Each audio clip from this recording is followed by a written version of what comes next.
এদিন নোবেলকে আবার জাতীয় বেয়াদব বললেন সঙ্গীত শিল্পী রবি চৌধুরী। বলেন, সত্যি সে জাতীয় বেয়াদব। যারা গুরুজনকে শ্রদ্ধা করে না তাদের উদ্দেশ্যে 2020 সালে জাতীয় বেয়াদব শিরোনামের একটি গানে কণ্ঠ দিয়েছিলেন সঙ্গীত শিল্পী রবি চৌধুরী। সম্প্রতি সেই গান শেয়ার করেই এমন মন্তব্য করেছেন এই শিল্পী।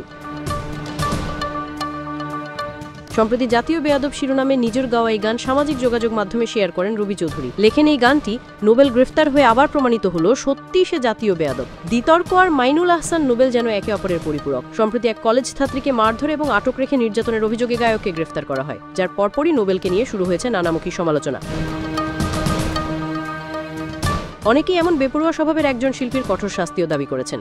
জাতীয় বেয়াদব শিরোনামের ওই গানের রবি চৌধুরী গায়কদের কেমন হওয়া উচিত এবং এখনকার শিল্পীদের আচার ব্যবহার কেমন তা তুলে ধরেছেন। নতুন প্রজন্মের গায়ক গায়িকাদের কথা উল্লেখ করে তিনি লেখেন, নতুন প্রজন্মের আরও যারা বেয়াদব আছেন, যারা সিনিয়রদের সম্মান করেন না, তাদের গায়ে লাগবে এই গান। কিছু করার নেই, সময় থাকলে শুনে দেখুন। গায়ক গায়িকা না হয়ে সবাই শিল্পী হও।